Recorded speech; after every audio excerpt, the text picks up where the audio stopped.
Before Raychel Proudie ever held office, she was a school counselor, the person kids in North County talked to when something was wrong. Now her neighbors have made her the Democratic nominee for the state Senate seat that represents Ferguson, Castle Point, and dozens of communities in between. She arrives at something of a precarious moment for her party, a bruising congressional rematch in her backyard, a rift between two state senators she knows well, and an abortion question headed back to the ballot. The Democratic nominee for the Missouri's State Senate 14th District is now on the record. Good to have you with us. It is always a privilege, Mark. Thank you so much for having me. A simple one to start. Wesley Bell or Cori Bush? Who'd you vote for August 4th? Ooh, I will never tell. The sanctity of the ballot box, understand Absolutely. that. But zoom out for a moment at the Democratic family feud that is happening nationwide. Which is the best path forward for the party? I think they need to start listening to the newer electorate, right? I think there has been so much of the old school politics without realizing just how much science actually goes to campaigning and actually winning these elections and taking that for granted. The whole name recognition and establishment style of Democratic politics, I believe, is on its way out. And focusing on the synergy we actually have with the right, but in a way that's authentic and true to a younger generation of politicians. So I think, paying attention to trends and getting back to putting the science in political science is the way that we resolve this. I hear what you're saying. There's got to be some chemistry in science. You need to be able to add different ingredients together to build a different thing. Absolutely. In Wisconsin, though, some political observers would say the establishment Democrat just won Tuesday night and over the more Democratic Socialist aligned candidate there. Is that a signal? No, actually. I think if we're looking at trends nationwide, I think that's a one-off. And of course, those things happen. I don't think it would have been a clean sweep. There are, of course, exceptions to every rule or, up-and-coming rule. But I think by and large, the trend is that people are, choosing more of a flexible type of Democrat, one that's not afraid to break with party, especially when it comes to principled votes and principled stances. That may sometimes see us working together or working with those right of center or on the right. And so I think that's the emerging trend, and I think that's something that the party needs to be particularly, interested in. I don't know if you would use the word maverick or independent to define yourself, but you did not routinely caucus with House Democrats. That's correct. Do you intend to continue that trend should you be elected to the Senate? So as I understand it, the Senate is a different place. And though I've been in the body for the better part of a decade, I understand that there's still things that I need to learn about the rules of the Senate. Obviously, it's different being one of 34 than it is 100, one of 130 or 163, pardon me. It is my hope that, whoever leads the minority caucus in the Senate for this next session has a willingness to make sure that we're getting things done. It's one thing to go and fight, but there's another thing to go and actually bring results home, which is also an issue that we have in our party. We're getting tired of the talking, we're getting tired of the fighting. Mm-hmm. We need some actual results, particularly in areas that are urban and suburban. Does Senator Weber have your support for Minority Leader? I'll never tell. Even eventually? You all will find out eventually, but I'm going to try to keep those things close to the chest and really give anyone who's interested in running for minority caucus leadership in the Senate an opportunity to say where they are. It seems he's consolidated support so far among Democrats, but I won't speak for you. We'll wait and see how you vote there. We shall see. You said it was a heated four-way race in North County, and we ran out of time to really dig into that race as we wish we could have. But you said during the campaign that the district needs a senator willing to be more aggressive. Aggressive how? Filibuster? Because that seems to be maybe the only hard, fast tool the superminority can really use. The downside is it comes with making enemies. Sure, and I'm a person who believes, because I'm a North County girl, that if being nice got it, we would already have it. I have some of the kindest, sweetest, most respectable, fun-loving, easygoing constituents or neighbors that anyone can ever ask for. But there's a difference between what it looks like in my Democratic area of North St. Louis County and what it looks like in the Democratic area of Clayton, for example. We vote for the same Democrats. What's the difference?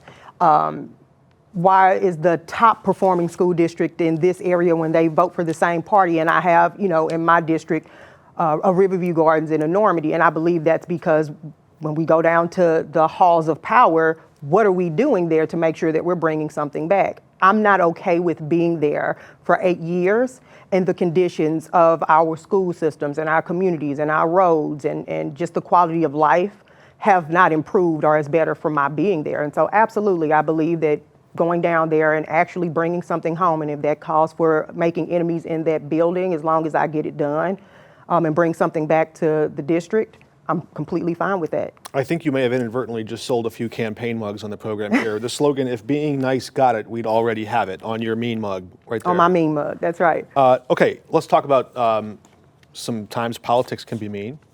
Angela Walton Mosley. Did she cost Senator Brian Williams the county executive race? Yes. Yes. And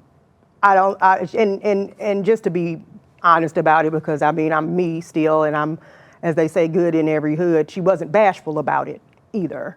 Not very subtle. Not subtle at all. I mean, now there's a sort of scaling back, but the truth of the matter is that when we're, and I'll, I guess indulge in a little bit of black folks' business, but it can't just be racism or anti-blackness when that is occurring with us personally. If you are for the advancement of black people, then you're for the advancement of it. I don't think politics is the place for tit for tat. Hungry people and marginalized people don't really care the color of the ankle coming out of the boot on your neck. A boot on your neck is a boot on your neck. And they don't care who we're friends with. People who are looking for results don't care about all of the political beefs. What are we doing to improve their quality of life? And when we start engaging in personalities and resolving personal beefs in this way, where we're the people who decide the level of health care you can get. We're the people who decide how much money you can make an hour. This isn't the place for that type of You're saying make the main foolishness. thing the main thing. Make the main thing the main thing. Lincoln said, "Have I not destroyed my enemies by making them my friends?" Agreed. You know both of these senators intimately well. Your neighborhoods and your regions overlap. Could their rift have been solved? Oh, absolutely. How? Absolutely. Either one of them. It's not, something for the senator, and let me be clear, I have a love for Senator Mosley. I love Angela. Let me be clear about that. I suspect this isn't the first time she'll be hearing you say words like these. Oh, but I cut for her, right? Let me be clear. I'm going to stand for her. I'm going to defend her because I mean what I say. I am the person I say I am. But I'm with you when you're right. If it was the intention to run for office to actually serve the people, we're centering the people and not another person because you don't like them, that's a different dynamic than it being a means to an end or putting someone in their place. Because what are we going to do now? Like, I want someone in my community that came and knocked doors in my community as a county executive. Mm-hmm. I'll say that. But I'm with you when you're right and when you're wrong. You have to stand in accountability, not to say right, wrong, or indifferent, because there were about, 20% of people who thought that she was the better option, and I certainly don't want to disparage them. The family has some friends. The family has some friends, and I don't like to fashion myself as their enemy. If we are able to work together in any way, shape, form, or fashion, I'm going to do that, because more important than me in this temporary seat, we have term limits here in Missouri. Our community hopefully will live and thrive on beyond us, and we need to set them up for doing that. I hate that it has gotten cliquish in the way that it has in North County politics, but again, there's a difference between what it looks like in our Democratic neck of the woods and what it looks like, further west. And I think a bunch of it is this petty politics that we have in North County. We have to stop doing that. We have to. I know we're talking about personality feuds for a moment, but as you suggested a moment ago, we really want to focus on the things that you can do with power, not just the ways you attain it. So I want to ask you about that, because some senators carry with them to Jefferson City a certain perspective, that I'm there to fight for the four corners of my district and those areas alone. There are others who say, I'm there to represent really the whole state of Missouri. Which are you? I think there's a hierarchy. I think it's both. In the first place, obviously, you dance with the people who brought you to the ball. I do have an obligation. I would be the senator of the 14th, and so primarily that's where that stands. And I'll say, when we're elected, I am a Democrat, but I wasn't elected just to be a good Democrat. I was elected to be a good state representative. I'm elected to be a good state senator. And when these, platforms don't converge, then of course what takes precedent is what's in the best interest of my district, and then the state. So with the 14th district and being in, the St. Louis region, where it's 46% of the state's GDP, 1/6 of the population of the state, then, that kind of meets the mark. But I think it's interesting you use the word region, because Yes. one of the reasons I was asking the question in this way is that the city of St. Louis will be losing a senator this cycle. Gina Mitten, who's from just outside in the county, beat Steve Butts for a seat in the Senate. And that means that Senator Carla May, who is from the city, that district will no longer be represented the same. So I'm looking at this and wondering, the Senate has been the battleground for control of the city police department. You don't necessarily represent the city itself. And St. Louis lost control of its police department to the state. That's something that happened first before the Civil War. It happened again in our lifetimes. As a senator, you would vote on who would sit on that board. You'd have outsized power if you chose to assert it over whether or not that vote could go forward. So what's your test for a commissioner that the governor might appoint to lead a city police department? honestly, having that conversation with the representatives and the people who actually live in the city of St. Louis. I don't think that these positions exist in a vacuum. And also, I've said it once, I'll say it again, my job isn't necessarily a meritocracy, it's a popularity contest. That's not how we get our jobs. It's not necessarily through merit. It's, whoever gets the most votes that Tuesday. You're not supposed to say that part out loud. It's the truth. I do hope that it makes the job or brings the job down a peg for a lot of people who walk with their nose in the air, and keeping in mind that we are actually employees. Despite the galas and the balls and the ribbon cuttings that we're invited to, we're actually employees. And it's okay for us not to know everything. What does the will of the people say? But also understanding what happens in the city of St. Louis can very well each over to the county of St. Louis, where we have 88 municipalities and dozens of police departments and dozens of fire districts and things of the like. And what very well changes in statute for the city of St. Louis can come to my neck of the woods where they may not like what happens. And so definitely getting that conversation, inviting the duly elected representatives and the aldermen and the mayor into that conversation to see what they want and voting accordingly. The will of the people and talking to the people does not stop at the borders of the 14th or the 73rd or anywhere else. Sometimes those municipalities, those departments hire city police officers. That's right. Sometimes vice versa. And the region has task forces that cooperate. Often when we hear the regional conversation about the city and the county, law enforcement and public safety are at the very top of the list of the places where there's overlap for partnership. Absolutely. How do you see that question? I agree. Even on the campaign trail, primary amongst the concerns of residents is public safety. And of course, no one that's committing a crime stops and says, oh, okay, we're at the limit of where the city and county meet, so we're going to stop here. So I think the partnerships are great. I'll be very transparent. The one with the federal government is a little bit questionable for me as far as enforcement. With ICE? Oh, absolutely. But with ATF, you'd be fine. It depends on what mission they're on. Guns and drugs. Still, that doesn't change that. Okay. We're a state that has legalized marijuana where it's not legal, for example, on the federal level, and I don't want that to interfere with what we have going on locally. So there, it really depends on what the mission is and what they're trying to I think achieve they would tell you here. fentanyl and... I'm not a war on drugs type girly. I don't think that was an effective way of or use of tax money or going about the justice system at all. But also I concede that level of policing is for the local municipalities and those who pay for those police departments to charge.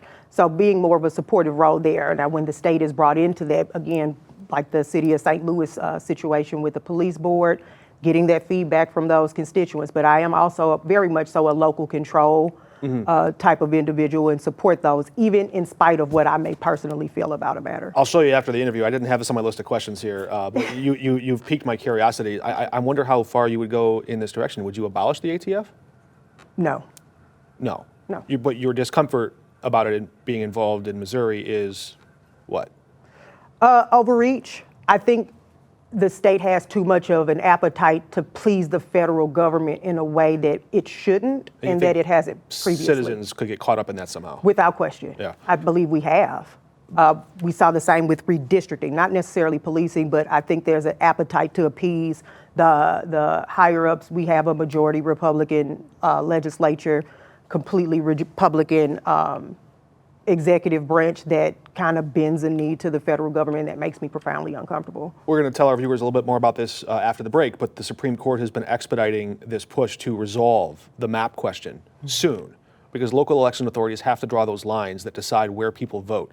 In this area, the 1st Congressional District, the 3rd Congressional District, and the 2nd Congressional District all have new lines. Yes. We just voted in a primary. It's possible the Supreme Court says put those lines back the way they were before, and we're going to vote in a different place in November. Yeah. What does that do to the voter? Confusion. I've gotten that so much during this election cycle from folks who would happen to get a mailer from me, but get a mailer from maybe Cori Bush or Wesley Bell or maybe Fred. And they're like, well, I thought I lived in the 2nd, or I thought I lived in the 1st. If I go online, it says that I live here, but I'm getting materials for here, or my sample ballot said that. I don't think it engenders trust in the voter process. I think it's kind of continues to fuel the flame of distrust in the electoral process.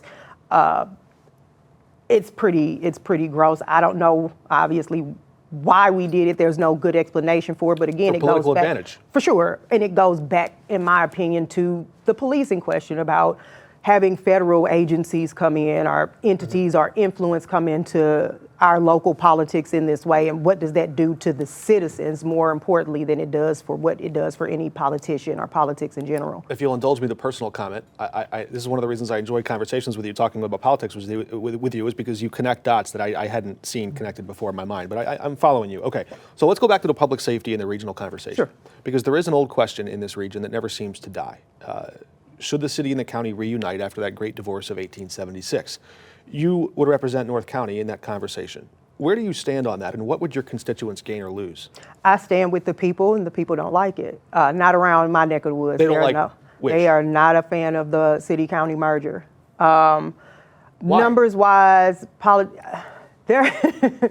are you asking Raychel the politician or Raychel the person? Let me ask Raychel the mathematician, because right now the county's broke and the city is flush with cash. And it actually seems that a lot of people in the county have said, we don't want to bail out the city. It would be the other way around. Numbers-wise, that is actually accurate. But I think people are also entitled to the government and the community that they want and that they work for, not necessarily deserve, because obviously I believe that we don't have to live like this and there's better out there, but they aren't a fan of it. And I think it is that. I think there's an idea, whatever it's anchored in, a lot of misinformation and misconception that it would be an inheriting of an issue with the city of St. Louis, particularly when it comes to things like crime. However, I also have to say that in St. Louis County, we have 21 school districts, and those things are based on property taxes. And I think that's a larger conversation to have. What does that look like as far as policing and the different political subdivisions that we have in the county? So to your point, talking about math-wise, it would make sense. However, my constituents aren't a fan of it, and so because again, I'm an employee. I don't just necessarily become the smartest person in the room for having won an election. If they don't like it, I don't like it. You trust the collective wisdom of the group. That's how I got here. I can't say that, you all made an excellent choice by voting for me, but you don't know anything about, I trust you because I trust that you voted for the best person you could. So I have to believe that you're smart enough to pick the type of government you have. I'm not sure all politicians agree with that stance. I mean, all politicians aren't good people. I'll leave that to speak for itself. We've talked about local and regional things. I want to talk about some statewide things, if I might. Absolutely. Why did Amendments 4 and 5 fail so miserably? Because they were terrible ideas. Was it just the idea or the messaging? I think the messaging, the messaging is what I was concerned the most about, because there was, a substantial amount of money and effort put into convincing folks that it was a good idea. When it first came out of committee and out of the House and Senate, and we knew that it was going on the ballot, I had concerns about what the messaging would look like as far as, no taxes, no income taxes. I think those of us who were opposed to Amendment 4 or 5 did an excellent job of, when we went places or, even campaigning for ourselves personally, that we explained to citizens what it actually does and the fact that we have to make that $9 billion up somewhere. Me serving on the House Budget Committee, made me someone uniquely qualified to say this is what budget looks like now. We're already, having to tighten the belt some. It's easier for you to know every other week or however frequently you get paid how much money will come out of your check for income taxes. No way to really account for that. With that being gone, and given the way that commodities are so up and down, contingent upon what our president might say any given day, it's hard to really budget for that. Governor Kehoe says he intends to continue his fight to put more money back in the pockets of Missourians. Is there any part of that statement you agree with? Yes. I do think there are ways to put more money in the pocket of Missourians, and I think a big way of going about doing that is to make corporations pay their fair share of taxes and stop passing the burden on. Can you do that without having to navigate the Hancock Amendment? Yes, and do it. Sure, absolutely. We don't have to tax credit our communities to smithereens. So instead of raising taxes, you're just saying get rid of some of the different giveaways? Absolutely. And absolutely. that would offset the math? Yes, sir. I absolutely believe that's true. Even at a 7%, I think that, and I've seen it more often than what a lot of people see it, given all of the municipalities. I happen to represent Berkeley, and in the city of Berkeley, I have Express Scripts, Cigna. There's Boeing there. They also have one of the highest tax rates in St. Louis County. When you hear people complaining about temporary tax, it's not that. They'll say, well, get a car that you can afford. They can afford the car. It's the taxes that they're struggling with, that they have to offset the cost of some of these corporations doing business. In the tax structure itself, Missouri, goodness, I don't know that a lot of folks inherently know this, the graduated income tax structure, those ladders and those brackets on it could actually change already. If the governor and the legislature agreed to say everybody who makes $50,000 and less pays no tax on that, or pays 1% tax on that, you pick the number. Sure. That's a power you have now. Why not use it? That's work. That takes some work. What was the legislator elected to do? Here. And surely I believe it was Representative Boyko, Mark Boyko for St. Louis County, who had, proposed some of these things that just make more sense. Yes, it's going to take some work, but to your point, it's what we're there for. Like these sweeping, quick fixes, yes, people need money and they need money now, but we also need something that's sustainable and doesn't put us worse off than what we are, where we're at before we started talking about. I'm glad that we're having the conversation about what we're doing about our tax structure. We should have had way more conversations about ways and means and making that committee as important as it should be. We just haven't, because we're talking about, video lottery terminals and trans kids getting hormones. So there's definitely something that if the governor is truly interested in putting money back in the pocket of Missourians, to prioritize conversations that do that instead of, zeroing in on fringe issues for whatever reason. The same legislature that wrote Amendments 4 and 5 wrote Amendment 3. Why do you think the governor put those on separate ballots in different elections? I think the turnout. I think the Amendment 3, whether you understand taxes or not, you certainly understand that very social issue. The abortion question. I don't even think it's the question of abortion, the way that it's being packaged. It's specifically being packaged as surgeries for kids, transition surgeries for children. Which we know the statistics on that. And the issue, this is really about saying, voters in 2024, you made up your mind. Would you change it now?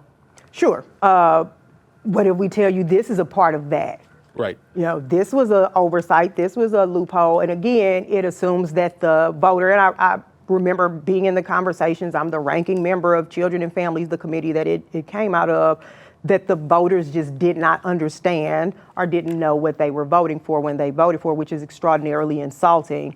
And it is my hope that Missourians won't tolerate it. Should Democrats tie the authors of Amendments 4 and 5 to the authors of Amendment 3? Do you think that the tailwinds of these defeats have shadows long enough to cast into November? Voters have short memories. If we're smart, we would. That's just the reality of these are the same people. Don't most people already have a formed opinion on the Amendment 3 question? No, I don't think so. I think the way that it's been framed as some kind of fix changes that conversation. You would think so that, yes, we did already vote for this 2 years ago, but they're adding an extra dynamic or choosing to parse out this portion of it. And it was the same thing that those of us who 2 years ago were pro Amendment 3 of 2024 did. We focused on the fact that even in cases of rape and incest, is it banned now? And it would remain banned if we don't change that. So we focused on a portion of it when it was a grander reproductive health care issue to be discussed. And so they're kind of using something from our playbook, but if we're smart, we're getting in front of that and we're combating it and talking about it for what it is. The statistics just don't make this enough for us to ban this kind of reproductive health care outright, as this amendment is intending to do. There is another question. We're talking to you now in the middle of August. At the end of this month, the law of Missouri will change, in part because of the work you did from the superminority. Yes. I think it's fair to point out that doesn't happen often. Do you see a connection between the issue of the law as you're changing it as it relates to domestic violence and a woman's liberty and this debate that is coming and looming over the state in November? Is inextricably linked. What is the link? That I should have a right to do with my body what I decide to do with my body without interference and publication from the government in ways that keep me safe and that are aligned with my overarching constitutional and human right. And up until August 28th, the old law, what was it? And what's your best understanding of the intent behind the old law as it was? Ooh, that's loaded. I don't want to be cynical about it. But I mean, being a woman and navigating this space, I understand that when, I guess, 1973, it was put into place, that opportunities for women were such that having some kind of financial safety net was important, especially if you're with child or if you have children. I don't think the conversation was had enough about situations of domestic violence. But even on the flip side of that, as it relates to men, a woman with whom you are intending to get divorced from, you all are bound together, and now you're at an end of life decision where she's your next of kin and get to make the decision as to whether or not the plug is pulled, rather than your mother or someone else who would necessarily be your next of kin. All of these things matter, and I think it was trying to solve a problem while creating problems. So I don't want to assume that it was necessarily just to control women, though. Well, I think some of our viewers might be surprised to learn what the letter of the law has been. Absolutely. What was the problem you were setting out to solve? Sure. So the issue is that if in a marriage, one of the parties, it would have applied to same-sex marriages as well, if you are married and one of the parties is pregnant, that you could start the divorce proceeding. The divorce would not be finalized until after the child was born. What my and Representative Williams, Jefferson County, our bill does, which will go into effect on the 28th, says that that's now not a reason to deny the finalization of a divorce. And to anyone who might wonder, well, why does that piece of paper matter in this bigger question about safety? Sure. What's the answer? Domestic violence victims absolutely should have every opportunity and access to the judicial system that any other person has. We don't or we should not deny access to the judiciary based on medical condition, and pregnancy is no exception. Again, making those decisions as a next of kin, being able to get out, and also in Representative Williams' situation, and I feel comfortable in sharing because she shared it publicly, where her abusive spouse committed suicide before their divorce was final, making her responsible for all of the bills subsequent because that's her next of kin. They were still married. So there are a litany of things and reasons why that was a hindrance to a person, particularly in a domestic violence situation for her and her children, or for them and their children. And it's not something that we should be locking people into if they want to leave. In this same path, understanding that the state sometimes finds itself in very sensitive personal situations here in the way the laws contour the path out. Sure. What is the next thing that you hope to tackle from the Senate? Ooh, that's a good one. I am laser focused on budget. Well, in this lane, Same. The budget as it pertains to? Absolutely. Everything we do within the departments is contingent upon funding that department. We had to restore, and it was me personally, had to restore in conference the VOCA funds, the domestic violence, so that they have a place to Help go. me with the acronym. Sure. The oh, don't get me, I'm got me on the quizzing spot, but you, it's the domestic violence, the victims of domestic violence funds and grants that we give for housing, for training, for classes, and various things. In this instance, it was for the housing, for shelters. We have to fund those things. We have to have safe places for people and their family, not just even women, but women, their family, children, their pets now, to go. And that costs money. And honestly, we overlook some of these vulnerable classes of folks with disabilities as well. We overlook those with bigger, more flashier issues. We don't want to talk about domestic violence as a component of public safety, but it absolutely is. No easy segue here, so we'll just end it here. Make a prediction. Okay. January 2027, are Democrats still in this super minority in the House in Jefferson City? Oh, make a prediction. Can they flip enough seats to escape the super minority and just be the minority? Sure we can, yes. In the House, we're not far.